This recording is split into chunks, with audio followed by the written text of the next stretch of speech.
Hello and welcome to Me, the Wife and Wrexham AFC, a weekly podcast and YouTube channel discussing everything Wrexham from the point of view of long-term fans and brand new fans like my wife. So sit back, put your feet up, relax and let's get stuck in. Hello and welcome back to episode 30. Bit of Welsh to start us off. Not much, just a little. Just a little. Okay, so we went to Sheffield United this week. We did. Let's start with that, shall we? Well, let's start off with the journey, shall we? Ooh. It was horrendous. Well, we used Google Maps, and for anybody who's not aware of what Google Maps does, so you put your destination in, you know, like any sort of normal sat-nav, and it tells you the route. And then if that route becomes particularly sort of gridlocked or, you know, loads of traffic, whatever, it will send you a different way. Very good like that, Google Maps. It is. That's why I always use Google Maps. Although, having said that, it took us, I don't know where it took us. We took us past the Manchester airport, which I'm not sure it would have anyway. I think it would have, yeah. Would it? Oh, yeah, okay. I think it would have. But we went in the valleys. In the valleys and up on the moors, didn't we? Over cattle grids. I mean, we were in the middle of nowhere. But there was quite a few cars, so I'm assuming other people who were going to Sheffield were also using Google Maps. They definitely were on the way home. So it was an odd journey, wasn't it? But but we got there and there. It's a weird place, Sheffield, though, isn't it? Because you're in the middle of nowhere. Oh, there's a big city. And it's just, it's odd. It's not the nicest place to get to or to get home from. No. Especially on a Tuesday night. But we did it and we got there. I can't really be bothered talking about him, but we're going to have to reference, the little man, Billy Sharp, aren't we? So he had a few things to say after the game about Wrexham. I don't want to dwell on it too much because anybody who's listening, I dare say, has had enough of Billy Sharp this week. Why are we giving him airtime? I know, we probably shouldn't be. So anybody who's not aware, Billy Sharp made some comments feeling that Wrexham and some Wrexham players had been disrespectful before the game. And Billy Sharp wanted to make his point that people have been disrespectful, and the way he made his point was by being completely disrespectful. And so, you know, that's the sort of mentality of the whole situation. He came over and celebrated. At the end of the game, he celebrated in front of all the Wrexham fans, showing us his badge, and he did all that. And his actions then caused quite a few sort of obscenities to be thrown at him. A few of the stewards came rushing towards the Wrexham fans. So his actions ultimately resulted in about a 4-year-old child getting hurt. Yes. And a complaint has gone into sort of police and to Sheffield United about the actions of one of the stewards in particular. And that was all thanks to you, Billy. So well done on that one. Make you proud, mate. Yeah, exactly. And you know, I think a lot of footballers, you know, they bang on about respect all the time, but you know, that isn't the way to show, I've been disrespected. I'm a role model to children because I'm a professional footballer. So the way that you deal with that is you be completely disrespectful to somebody else. Yeah. Which is ridiculous. And I think that's all we're going to say about it because I'm absolutely sick of him. One thing I will say though, was quite a few Sheffield United fans got in touch on forums and stuff like that to say, you know, and these are Sheffield United fans and they're saying he's an idiot, he's got small man syndrome. You know, I thought you and your fans were great and, you know, don't listen to what he's got to say. And that's his own fans. So I think that says it all, really. So End of. Let's move on to the actual game. So the first half. Yes. What did you make of the first half? I thought they held their own against a championship team. I thought they did really well. The team that Parky put out. Yeah. I was impressed with the way they worked together. Like Lennon, I've not seen him properly play. No. Thought he was immense. He was really good. Very good. I forgot how good he was in the air. Yeah, to be honest. He won a lot in the air. So. And absolute, total respect to the young Max Cleworth. He was amazing. I can't even put into words how amazing he was. Yeah. If you were there, you would have seen he was constantly on players. He was, you know, he was getting the ball, he was kicking the ball away to the other, you know, away from our goal, all this kind of jack. He was just, yeah, he was my man of the match on that. Wow, you're jumping straight to that, are you? Oh, sorry, have you got that on your list of things to later talk on, yeah. Leighton? Yes, impressed. Very Again, impressed, another teammate that I've teammate. It's not your teammate. Not my teammate. One of the, you know, the players that I actually haven't seen much of, but I thought he did really well, and he owned that goal. He owned that goal. The goal, the goal, the thing that he's in. No, he's very good. I thought he made a couple of decent saves, and he definitely kept us in it, to be honest. And I was doing this thing, wasn't I? 10 minutes. Get through this 10 minutes. Get through this, because I knew they were going to come at us. They're at home. They'd sort of been not embarrassed as such with us, because a lot of them had already. Yes, they were embarrassed. No, I think a lot of them had already said, "Look, we're a national team by name only. You know that we're a lot better than that." Yeah. And so they knew that, but you know, I think it was just a case for me of getting through 10 minutes. And then I was like, right, that's 10 minutes. Let's get through another 10 minutes. It's a little bit annoying after a while, though. It was a little bit. I was annoying myself with it, but that I felt was important. Just see the game out in 10-minute blocks, and just, you know, we didn't have a lot of chances in the first half. No. If any. We had maybe 2 shots that I can remember. And I think it was, for me, it was very much going to be, it wasn't going to be like the game at home. No. It was going to be, go there, just frustrate them, you know, just keep them out for as long as possible, and hopefully let's get something and nick something. And that's how I thought the game was going to go. So we got to half-time at 0-0. Yep. Which quite was an achievement. Which was really good. To be fair, though, sorry to interrupt, but the Sheffield players, they had a lot of chances. And they did. And you could see every time Leighton scored it, or they missed the goal or whatever. Leighton what? Leighton scored it? Saved, I meant. You know what I mean. I didn't know what you mean. Yeah, I'm not sure the thousands of people listening would have known what you meant. But the goals that Leighton saved and or they missed. Yeah.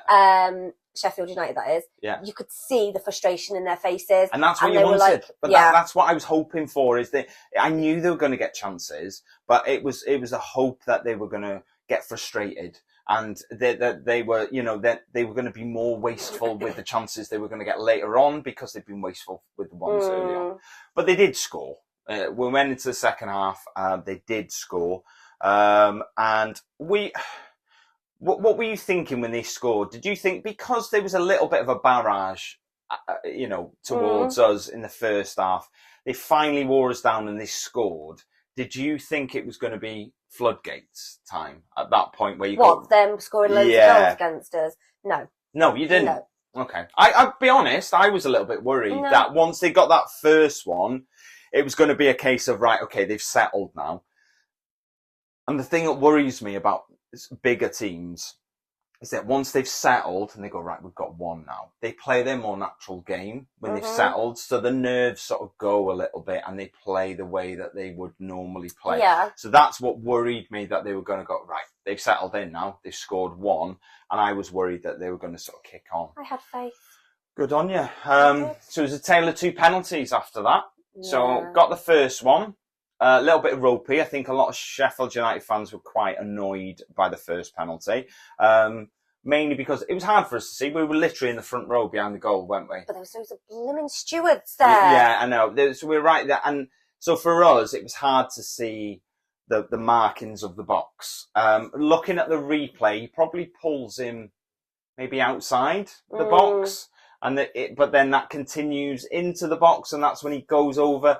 It's one of them, really. But we got it. And Mullins scored it, and we all went mad.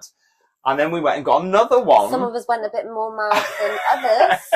I've got a video on, it's over on TikTok and Instagram of, you can hear Ryan's screaming in the background. It's very, very, very loud. Yeah. So we got the second penalty. Do you think if Mullen had scored the second penalty? Spoiler alert, he missed it, just in case anyone hasn't watched the highlights. But yeah, go on. Okay. If he had got that penalty, the second penalty, Do you think there would have been it would have been a whole different game? Do you think it would have shook Sheffield United up and we potentially could have ran away with it? I'm going to be honest, and it's a lot of Wrexham fans I've heard saying, look, if we'd have scored that second penalty, I think we'd have gone on and won it. I'm going to be completely honest, as opposed to, yeah, I would have liked to have thought that would have happened. But realistically? In complete honesty, I don't think the result would have changed even if he'd have scored it. Well, the result would have, because we'd have had two, but yeah. I mean the final result, I don't think so. I think they've scored two in the remainder of the game. I think that would have shook them up in a different way to be 2-1 down and thinking, here we go, this is what happened at the Racecourse. Yeah. I think they would have got at least one. Okay. And then that would have taken it to at least extra time. And I think their tired legs produce mistakes. Our team? Anyone. Anyone in football, that's what happens. Anyone in sport. Yeah. Tired legs, it just produces mistakes and you end up switching off a little bit. And I just think that maybe would have got to extra time, but I think maybe we still would have been sitting here in the same position and we wouldn't have gone through. I don't, if that's my honest opinion, I think we saw what happened at Coventry. We went 4-1 up and we barely touched the ball after that because they literally went, right, okay, we're the championship team here. Yeah, we're not losing. We're taking control of this. Yeah, it didn't work for them though, did it? It didn't, but we had a lot bigger margin. That was 4-1. We were only 2-1 up at Sheffield United. So I just think you're looking at a similar sort of scenario. Mm-hmm. And I think you might have still been looking at heartbreak. Regardless of the score, yeah, I think we did cracking. I think the lads. We did great. We did. For being, is it 71 below? 70, I think. 70 places, yeah. Below Sheffield United. I think, we proved that we are not a normal National League side. Certainly not. I think we definitely did, they did everyone proud. I thought they were great. You'd mentioned sort of Lennon already. I thought he was great. I thought he ran out of legs a little bit later on. Cleworth, great as well. Obviously, Cleworth made the mistake for their second goal. And I think he's visibly gutted by that. He was, and I think he's just got to dust himself off. We've gone out of a competition that at a lot later stage than anybody expected us to get to. Mm-hmm. And let's be honest, it's a competition we were never going to win because there are big boys in that competition who would have, as good as we are, and I've shown that we're good. Yeah. There are teams in that competition that would have no issue with knocking us out. So when Sheffield they'll be playing Spurs. Yes. We will be Spurs fans for one night only. I won't be. I'm not bothered now. It's gone. Yeah, forget about it. The only thing when I'm not Billy Sharp, I've got no, I'm not going to hold on to it forever. I mean, it's done, it's dusted, move on, I'm saying that, I probably will forget. There's some very nice Sheffield United fans out there who've been very nice. There's some bloody horrible ones as well who we've seen over the last couple of days that, we've seen some really horrible things online. But I think that's one of them. You get that with a lot of clubs, and you will. Is Sheffield United somewhere I want to go again?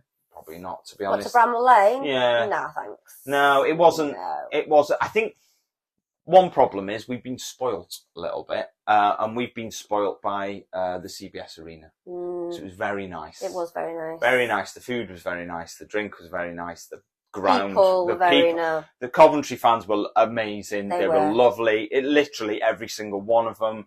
They were very humble. They congratulate us, and the ground itself was amazing. Mm-hmm. I think we've been spoilt a little bit by that, and now you sort of compare everything to that, which is unfortunate for a lot of other. Well, it's not unfortunate. And we've got an awesome ground as well. So yeah. So Sanderberger.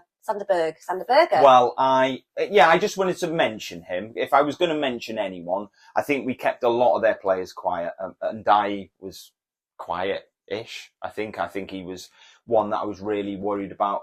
Billy Sharp did naff all until he scored.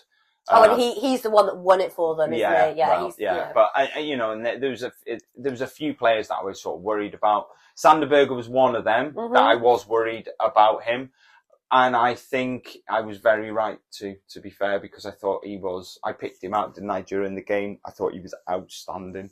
He was literally, in that game, he's definitely the best player, opposition player I've seen play this season, by a million miles. And I know he's a championship, I know he's an international, and generally we see National League players, but he was outstanding. Every time he got the ball, he had yards of space around him.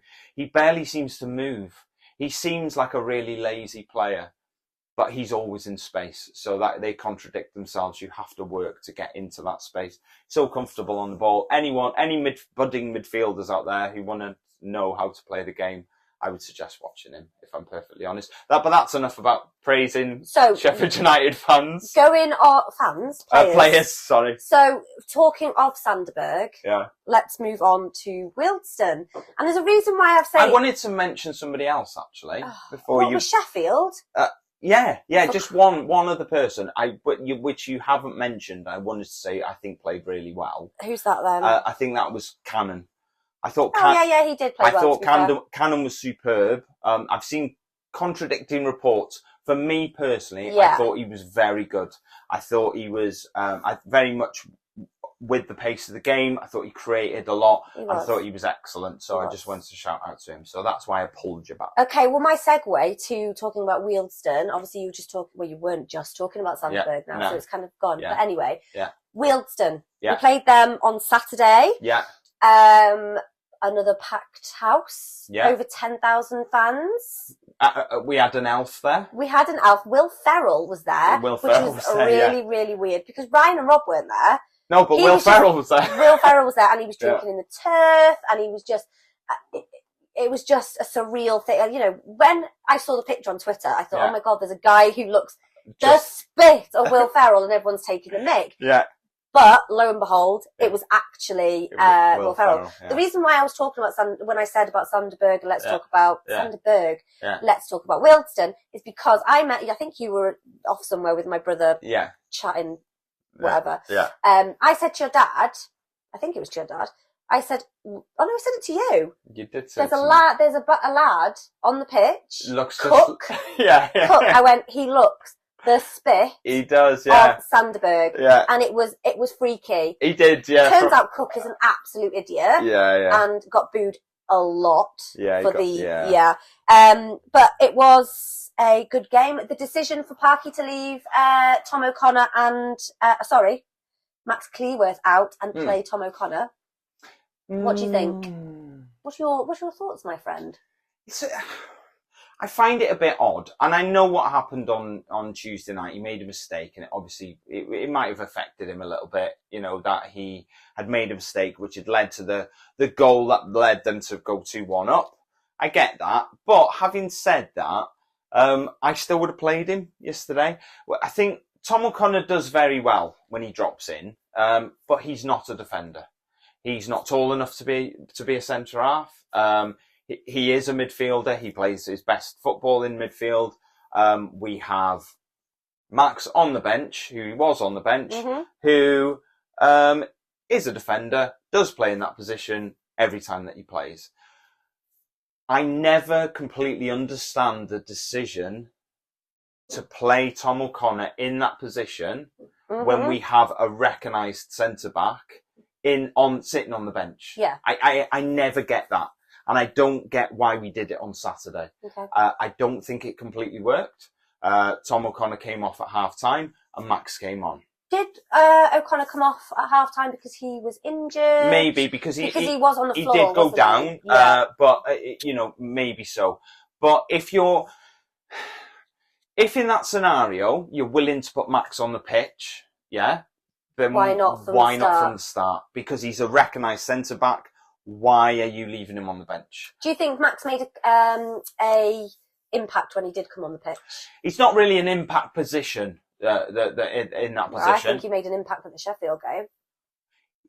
Yeah, I get what you're saying, but when you're talking about impact, it's not.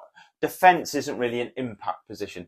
An impact position is somebody who drives you forward and scores you goals. That's generally what we'd say about impact. I know what you're talking about, impact. Yes, he was very good when he came on. Yes, I know what you mean. But the decision not to start him is odd for me. Yeah. I think so. He's a recognised centre-back. He's going to have setbacks during his career. He's going to make mistakes. He's 20 or something, isn't he? 20? Yeah, he's young. He's young. Yeah, and younger than us. And he's going to have them setbacks. Yeah. But he has to learn how to deal with them. So I think putting him on the bench every time something quite doesn't go his way or something like that. It's like he's being punished. Not punished. It's like he's being protected. But he's got to learn to deal with this anyway. I'm not saying that's the reason he put him on the bench. Maybe he was tired from Tuesday night, maybe. But I know I was. Yeah, I know. But it just, for me, I think he's, out of everyone in that team, surely he's got to be one of the fittest. He's only, been such a young lad. So I just think, just because you played Tozer played on Tuesday night, and he played again today. Bloody hell, Tozer's in his 30s. So, I mean, I don't know. It's just one of them odd decisions, I think. Do you think Wealdstone were good?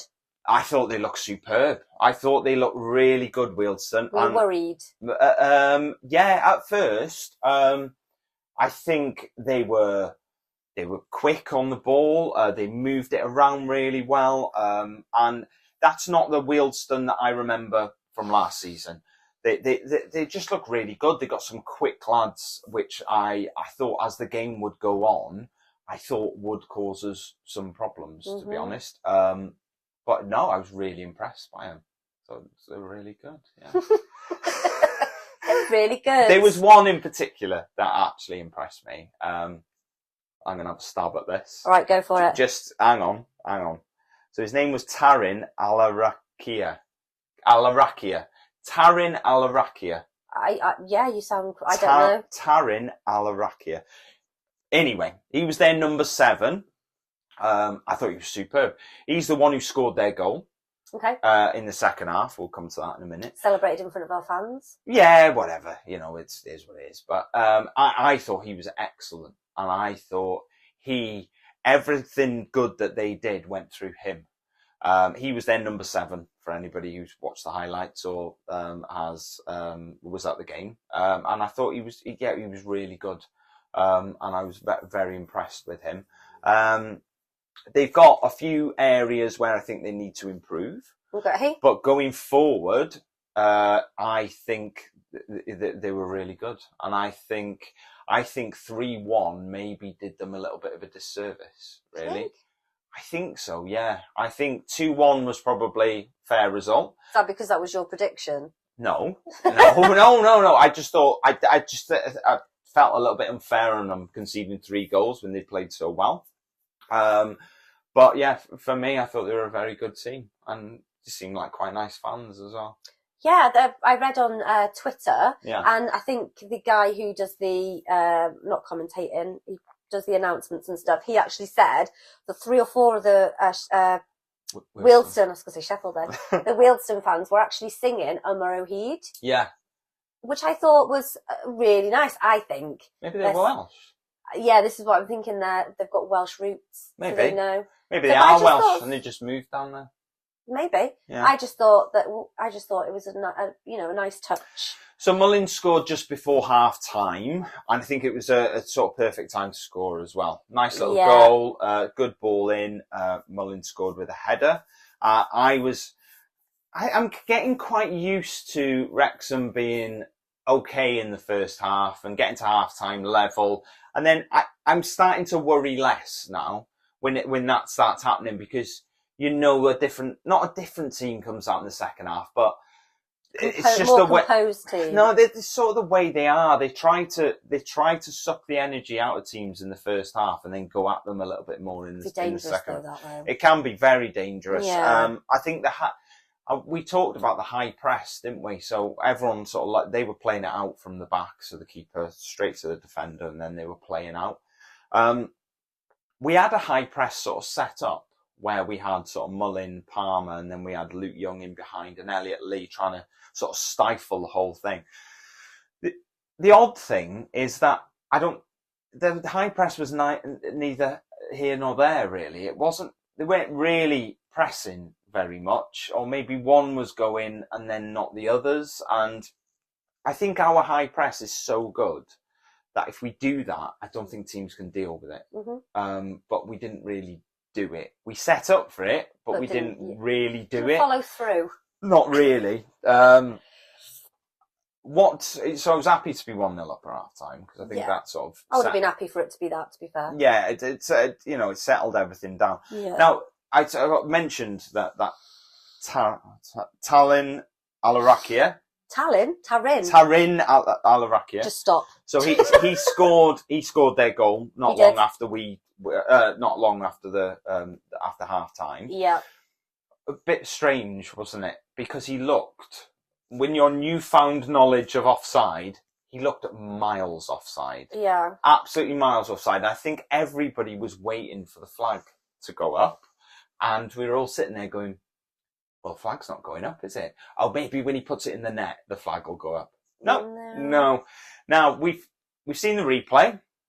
Now, there's a few things that we're unsure of with the replay, because they play the ball quite long from their own half. You can't see on the camera where he is. So, with your knowledge of offside, obviously, as we talked about before we started the podcast, if he is in his own half when the ball is played, he can't be offside, can he? Nope. I'm not sure he was in his own half, but it's hard to tell. Yeah. So we see the ball getting played, and we see him come into shot. At the point when he comes into shot, he's about 10 yards offside. Easily. I mean, he's miles offside. But we have no angle to see where he was when the ball was played. Yeah. So the goal was given. They looked quite buoyant at the time. Do you think it was going to be points dropped at that point? What, for us? Yeah. No. No? No. Do you ever get worried? No. No, because I'm not being funny. How many games have we won at home now? 406. I don't know. Pretty Loads. Much. Exactly. We're unbeaten at home, aren't we, this season? Actually, No, I don't think we're unbeaten. Yeah, we're unbeaten at home. Are we? Yeah. The only games we've lost have been away. One at Notts County and at Chesterfield. So we're unbeaten at home. I don't think we've dropped that's why any points at home. That's why I wasn't worried. Yeah, but surely runs have to come to an end at some point. Why? I'm sure the last game we lost at home was Grimsby. Was that the playoffs? I think so. I'm not 100% sure about that. Well. Yeah. Yeah. So we got second one not long after that. Mendy. What do you think of it? It was a wieldy, as they say. Yeah. It was pretty impressive, wasn't it? He came on, not 5 minutes later, pelted one in. Do you know what I thought? Because he's obviously very left-footed, Mendy. Everything tends to go, onto his left. And then he tried to cut to his left foot, and then they sort of blocked his path. So he moved it onto his right. And my brain went, he's not going to hit that with his right. And then he did. And it went. Maybe he's been practicing. Maybe. And it was a very good goal. Isn't Mendy an ex-Wealdstone player? And didn't he score the winning goal when we played them last season? Or he did score a goal? No. What, he did? Because I watched the interview with him. He didn't score for us. He might have scored for Boreham Wood against Wealdstone. We drew 0-0 with Wealdstone the last time we played them. Because we played them away and we drew 0-0. Okay, I need to listen a bit better. Yeah. Maybe check that interview out again. But he played for Boreham Wood last year, so maybe he scored against them for Boreham Wood. Yeah. Anyway, I don't know. So, what did you make of the red card? Anyway, so they got a man sent off not long after that. It was a bit odd, wasn't it? No, he deserved it. No. The rules are I know what the bloody rules are. No, I told you why he'd been sent off. Yeah, but I know what the rules are, but no, I didn't know why he'd been. I'm not saying why he got sent off. I'm not saying that. Yeah. I'm saying he knows the rules that when you have gone to the side, yes, sidelines for whatever reason, you do not come back on until the ref has given you confirmation, whistly. Come on, lads, back on to the pitch. I know. He came on and he got his red card. I've never seen that. I've never seen that before. That's Has it ever happened before? It must have happened somewhere. But basically, for anyone who doesn't know, so the play had been booked already. Yes. So he was on 1 yellow card. He got injured, and the trainer came on to administer some magic sponge. And then, he then had to leave the pitch. Yep. So he went off. We had a throw in, I think, down in that corner. Yeah. We threw it back in, played it around a little bit. Or it was a drop ball, maybe. Anyway, the ball was out on the side where he was. He then ran onto the pitch to come back on, to then get involved to try and get the ball off us. And the ref stopped the game instantly, give him another yellow card, which was then a red card, because the ref hadn't said he was allowed to come back on. You're very right. It's within the rules of the game, but I'm struggling to remember seeing that ever happen. It may have happened and someone got booked, and so it wouldn't really stick in my mind. But I've never seen someone get a second yellow for it and therefore be sent off. Well, yeah. It was just odd. But while we're on the subject, let's talk about the ref. Literally was about to say he was the worst ref. I think, do you know what? I've always got an issue with the refs in the National League. But yesterday, don't know what his name is, but he took the biscuit. And the linesman as well on our side. The linesman was poor. The linesman on the other side was poor as well. I mean, I've just got no words. He was just ridiculous. He was awful. And I think it was one of them. I was talking to my dad about this, where it wasn't a case where he was biased. It wasn't like he was giving us loads of stuff. He was just awful in general. There was so many things where there was times on our side where we saw us foul Wealdstone players, like blatant fouls, and the ref goes, play on, and then, but it was happening the other way round as well, and then it was like, what is he doing? Do you think he just wanted to get home and have his tea? Yeah, but he can't hurry it up, can he? It's just like, the more foul... he can, he just keep going. It was just like, what are you doing? And it was so poor. He gave fouls that weren't fouls. He gave nothing for absolutely blatant fouls. Yeah. Mendy chopped someone down right in front of us. And then we were there going, okay, that's a free kick. And we go, oh no, we're carrying on. Oh, go on lads, carry on. And it was like, what? It was just odd. And he was so poor. And like my dad had said to me, do these guys not get assessed, as to how they're performing? And the assumption is they probably do get assessed. But, I mean, when? Who's assessing them and when are they getting assessed? Yeah. Surely they're not getting assessed at every game, because they probably haven't got the manpower to do that. Well, if he got assessed at that game, I don't think he would have been doing any more games for a while. He was terrible. He was really bad, wasn't he? Really bad. He was. Anyway, let's not go on about that. So Dalby come on. Again? Smashed another goal in. Yeah, he did well when he came on. Yeah, I like Dalby. Your brother turned to me and said, that's Ollie Palmer's long-term replacement, isn't it? Because it is. That's why he's been brought in. He's been drip-fed game time. Ollie's 31, 32? I don't know. He's in his 30s anyway. If he's not 32, he's 32 soon. Mm-hmm. And he's quite quick for a big guy, Ollie is, to be fair to him. But what happens, especially with strikers, is their legs will start to go at some point. Some of them go sooner than others. Some of them can run, later. Some of them adapt their game so that when they can't sprint as much, they play their game in a different way, and they're still just as effective. Maybe Palmer will do that. Yeah, he might well do. I'm not saying that he won't, but I think Dalby is there as his long-term sort of replacement. Yeah. And I think he did very well when he came on. Got his goal, which I'm glad about, because it's good for him to keep scoring. That literally was like 2 minutes in, wasn't it, of him coming on? It was like, it was pretty quick. I don't know. I can't remember, to be honest. But yeah, I think for a striker, it's important to get goals, even if you're on the bench most of the time. When you come on, just keep scoring, and that's really important. Man of the match for you? I think you've already said, but let's go through. Man of the match for Sheffield. Oh right, okay, sorry. Go on. Yeah, don't be putting words into my mouth. I don't know. Do you know what? I'm going to go with Sam Dalby. He was only on for about a quarter of an hour. How can you give him man of the match? I think it was a weird one. I think they probably... Man of the 10 minutes. Man of the 10 minutes. Yeah. I think they probably got it right. I thought Owen O'Connell was very good yesterday. I forgot about him. Yeah. Oh, him then. Yeah, actually. You're just going to go with that, yeah? Yeah. No, they give it to Owen O'Connell, and I thought he was very good.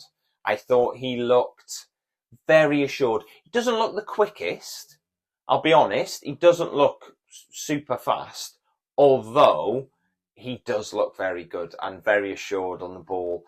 You know, he knows just what to do, and he's got that little bit of extra sort of experience that he's gained from, like, you know, playing at Celtic and playing in the Champions League and playing at, you know, places like Charlton and playing at sort of like higher level clubs. He's got that composure and experience, and I thought he was very good. Little fact for you. Here we go. Not for you, because you know, but everybody out there. Yeah. Owen O'Connell came from Charlton Athletic. Yes. My granddad, my mum's dad, actually played for the reserves of Charlton Athletic. He did? Yeah. Yeah. Yeah. Good fact. Leslie Alfred. Our little boy's named after him. Yeah.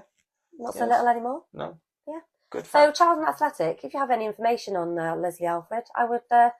Handley is his surname. I would like some information. Okay, yeah. I'm not sure this is the forum to be getting that information. I'm not sure how many official people at Charlton are actually listening to this, but... You never know. You never know. You never know. Okay, so we got a couple of games coming up this week. We certainly do. And I have some information. I'm not letting you steal my thunder today, like you have done over the past couple of weeks. No, it's fine. So we got Woking on Tuesday. We do. Yeah. Yeah, we do. Yeah. We do. So we got Woking on Tuesday. That's the first game that your dad's actually missing. Oh, yeah, because he's going on holiday. He's gutted. Yeah, he's gutted. Yeah. So they're currently third at the minute, so second against third on Tuesday. Big game. Big game. So last season they actually finished 15th, so they are storming through the Did they? Yeah. They're storming through this season. Currently, just as a stat for you, they're third with 57 points. 14 points behind us. 14 points behind us. Last season, at this exact point, they were 15th with 34 points. So they're actually 23 points better off than they were at the same stage last season, which is doing well, aren't they? A marked improvement, shall we say? Yeah. So we played them away. Yeah. And we actually won in August. August the 27th. It was because it was the day we went on holiday. Yeah, our flight was delayed a little bit, so we actually got to watch the whole game, which was nice. We did. We were watching it on my iPad in the airport, and Hayden scored 2, didn't he? In that game. Yeah. And we scored and we cheered, and someone went, "Oh, what's the score in the Arsenal game?" And we were like, "Arsenal game? What are you talking about?" The Arsenal were playing at the same time because it was the late game on BT Sport. People should never assume. And I was going, I couldn't care less how Arsenal are doing. So winning. So their top scorer this season currently is Brown. Brown. Don't know what his first name is. Oh. BBC Sport don't put that on the little do table a bit of thing. research then. Dig a bit deeper. Oh, his name's Brown. Mr. Brown. Okay. And their top from Reservoir Dogs. Yeah.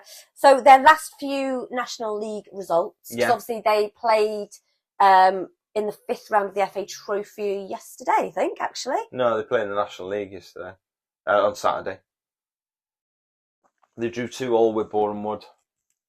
Anyway, do you know what? Yeah, it's lucky I do my own stats, isn't it? Yeah, so there wasn't many games in the National League on Saturday. Because a lot of people were playing in the FA Trophy. Wrexham are out of that competition. Thank God. As are Chesterfield, as are Notts County, who also played. Woking are also out. As are Boreham Wood. That's why they played each other in the FA Trophy. Okay. So the last 3 games then, let's go. So we've got Eastleigh away. They lost 1-0. Yeah. Chesterfield away. They won 3-1. Yes, they did. They played very well in that game Yes, as and that's quite a mean feat. And isn't that the game that made them go ahead of Chesterfield? Possibly. Yeah. Yeah. And Boreham Wood, like Ryan's just said, they played at home and they drew 2-2. They did. I think they were losing at half-time in that game. They come back to 2-2. So predictions for Tuesday evening. It's going to be such a tough game. I think this is a lot harder than anything that we've had for a while. They've got some good players. They're playing really well this season. Are you worried about Tuesday? A little bit. I am nervous about Tuesday because I think... Well, why don't you... Because you're taking half a day off, aren't you, to come and watch? Because you're supposed to be working. But why don't you carry on working and I'll just go with... No, you're all right. My brother and Alfie and my dad. No? Okay. No, I'm going to go for 2-0.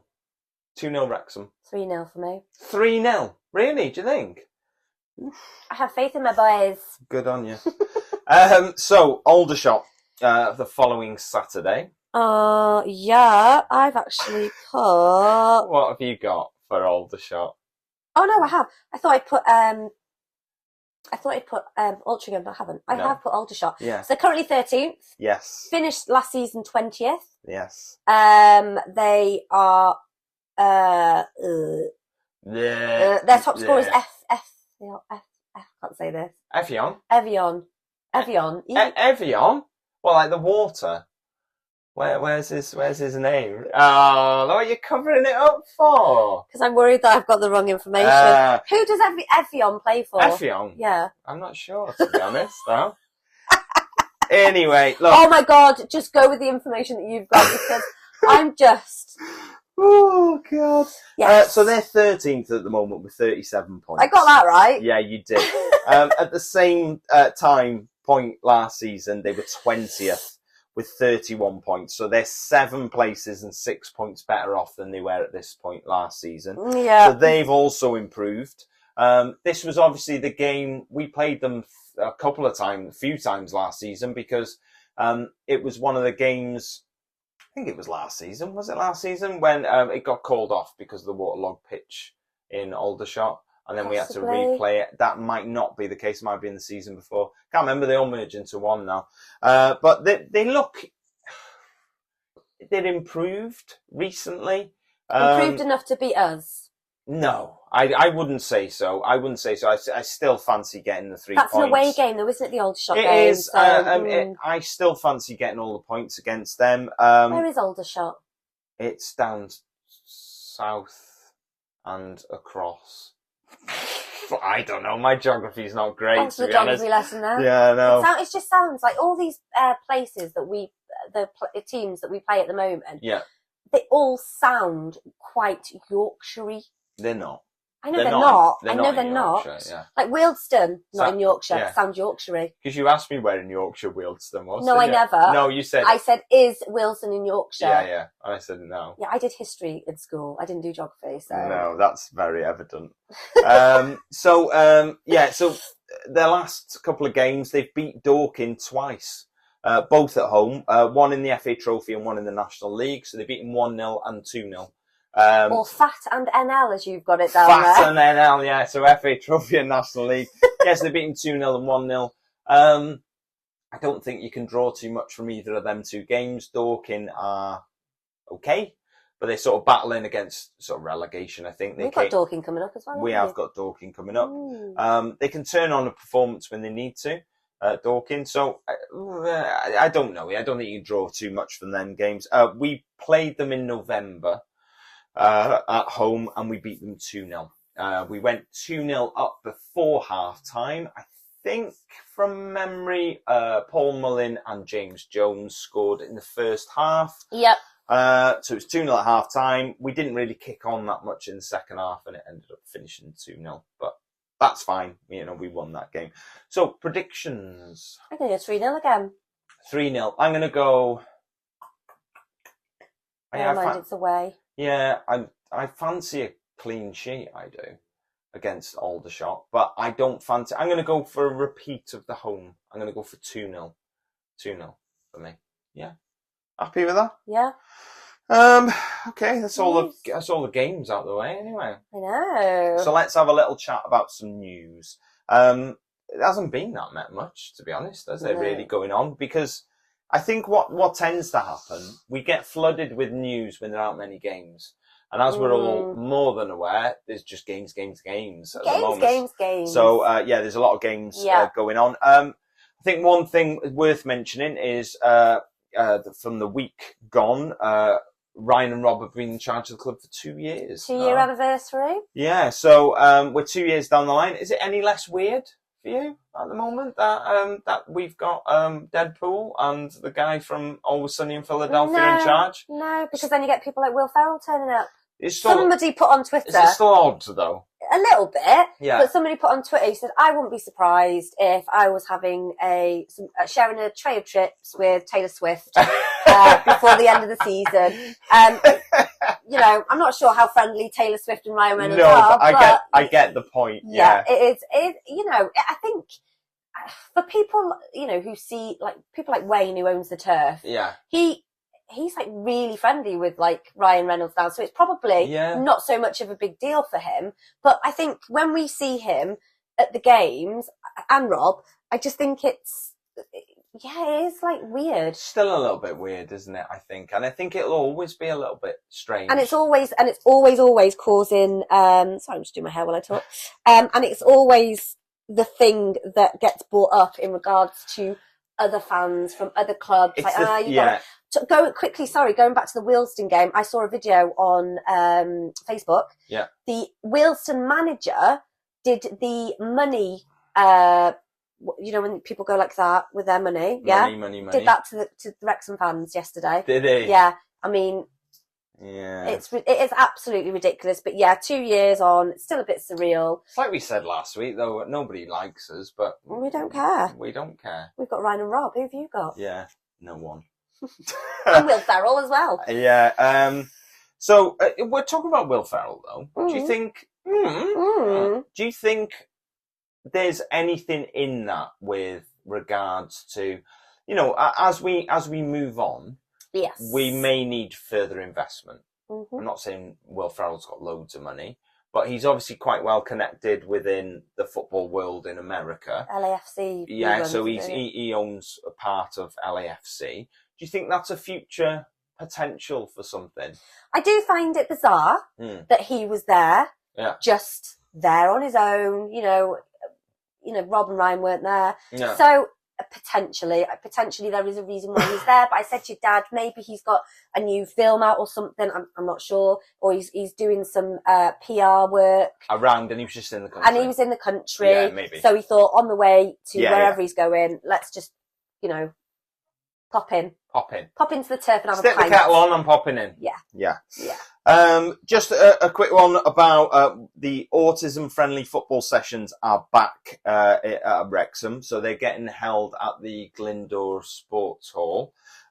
So it's available for secondary school children on Monday the 20th, 2 p.m. till 3 p.m. I think it's during half term. It's during half term, yeah. And it's for primary school children on Wednesday the 22nd, and that's between 2 and 3. So if you want your child to be involved in the autism-friendly football sessions, get in touch with Kerry Evans, and that is kerry.evans at wrexhamafc.co.uk. And that is Kerry, spelled Kerry. Why? Because I wanna. God. So, just about the podcast, quickly. Yes. We got into the top 10 in another country this week. So we got into the top 10 in the Netherlands. We did. Holland, however you want to say it. I think we got to number 8 in the Apple podcast charts for football in Holland, which is very, very nice. So very nice. Yeah, bedankt. Bedankt, yes. I learned how to say thank you in Dutch. Well done. Why didn't you share that one with me? Because I thought you'd steal it and you'd say it before me. You just wanted to, okay. Yeah, so bedankt to everyone in Holland. Thank you very much. Oh, I'm impressed. Thanks. I'm a little bit impressed. Thank you. Yeah. Okay. Also, somebody got in touch with us this week, didn't they? They did. Sean, his name is. Sean, and he is, if you want to follow this organisation thing, it's at Concert for Fans on Twitter, isn't it?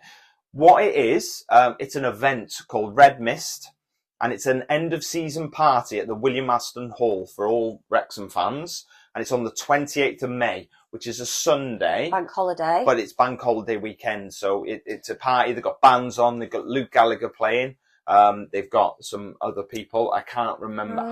Sean Wince is MC and hosting, whatever you call it. Yeah, and also not down with the kids to know that. Hypnotic, I think they're performing as well. Look, we're going to share it out on our social media. So it's an end of season party for Wrexham fans. There's going to be tickets available for that. We'll be going, so we will see you there. Very excited about it. I know there's a lot of the season left, but that is something to look forward to, isn't it? Something to look forward to and put in your diaries. We'll share that out on social media for everybody. So people who got in touch. So sorry, continue. So yesterday, I think it was, we had a message from a lady called Jessie. No, Claudia. No, Claudia. Her husband's called Jessie. Yeah. And it's his birthday. Yeah, it was his birthday yesterday. So we just want to say a massive happy birthday to you, Jesse. The only thing he asked for his birthday, from Claudia and the kids was, a Wrexham hat. So she managed to get him a Wrexham hat. She sent us a picture of him in the Wrexham hat. So Jesse, massive happy birthday for yesterday. Hope you had a great day. Yeah. Yeah. And he's from, he's from Royce City in Texas. Yeah. Yeah, so happy birthday to you, Jesse. We've got another shout out to Roger Hughes. His wife got in touch with us yesterday. He is actually recovering from spinal surgery in Walton in Liverpool. And he wasn't able to make the game yesterday. No. So, we just wanted to say a big shout out to you, Roger. Get well soon. He's determined to be at the game on Tuesday. Yeah. So hopefully you'll be there. Don't rush it, Roger. Yeah. Let's just, make sure you're better before, I know how you feel and you want to get back. Let's just make sure you're okay before you come back. So yeah, get well soon, Roger. Get well soon, yes, definitely. We had Matt. Is it Whitley or Whiteley? Not sure. Well, it looks like White and Lee, so Whitley's no E. We'll go Let for us know, Matt. Matt Whiteley. He got in touch to say he loves the podcast. Yep. He actually came up to us, didn't he? We saw us in town. In McDonald's, and he came up to say hello, and he really liked the podcast. And now we know his name. Yes. So that was good. So hello, Matt, for getting in touch. He actually runs the Gwersel Barbershop. Where actually I think some of the players actually have their hair done. Yeah, some of the players actually go in, and he said for me to go in and have a trim. But anyone out there, great place to have your haircut. If you're in the Wrexham area, obviously. If you're in, I don't think Jesse from Royce City in Texas is going to be popping in. No, Roger Hughes might though. Roger Hughes might. Yeah. When you're better. Definitely when you're better. Pop in for a haircut. So anybody wants to get in touch, if you get in touch on Facebook, Instagram, Twitter, TikTok, or email us at methewife@wrexhamafc@gmail.com. The usual socials. Just a quick shout out for Dragon Chat as well. I mention it every week. It's a mental health peer support group. Mm-hmm. It's run on Zoom, and it's an opportunity for people who may be struggling within their life, struggling with mental health, or just feel like they need to chat with somebody. It's an opportunity. Or a bit of company. Yeah, a bit of company, someone to come talk about. Yeah. They split the sessions in 2 halves, so it's 45 minutes where you talk about yourself and how the week's gone, what you're struggling with, what's gone particularly well for you in that week. The second 45 is a chance to talk about the football, talk about Wrexham, and they just mingle in. It's not like a dead 45 minutes. It's literally they mingle in with each other. It's been a particularly busy week for the football. You might talk about more football than you might do, mental health. It's just it's nice for people just to, if they're feeling lonely or just want to chat, it's a nice kind of place to go. It is. Like-minded, nice people. Yeah, it's great. I've been on it before. I to be honest, I wish I'd been on it more, because I really enjoyed going on there and talking to the people that were on there. And I should probably make a bit more of an effort. Working shifts, it doesn't always fall for me that I could do that. But I am going to start making a bit more of an effort to get on there. Okay, so quiz time. Now, I've changed it up this week. Oh, I hate it when you check. Can you just not stick to one? No, because what I've tried to do is, you do very well with the Wrexham stuff, yeah? And this is... Well, that's shocking, isn't it? It's a Wrexham podcast. So But I wanted to slightly deviate away because just for 1 week, because it's our 30th episode. Crash and burn, is that? I've got a feeling this is going to be. No, not at all. It's our 30th episode. It is. You know, we've had a couple of weeks where we've done very well in a lot of countries. You know, we've been in the top 10 in New Zealand, the top 10 in Norway, the top 10 in Holland. Yep. The top 10 somewhere else as well. I can't remember now. But the UK, isn't it? We went in the top 10 in the UK, top 20 in the UK. Oh, right, okay. We've had a couple of weeks where we've done really well in the Apple podcast chart. So we would massive thank you to everybody. So I wanted to be a bit sort of narcissistic in a way, and I wanted to focus more on us and the podcast itself, as opposed to Wrexham, the football club.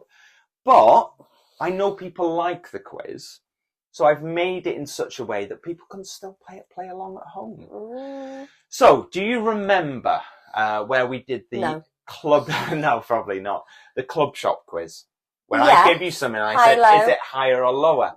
It's the same principle. Okay. It's a higher or lower quiz. Okay. What I'm going to be asking you about, I'm going to give you a country, yeah?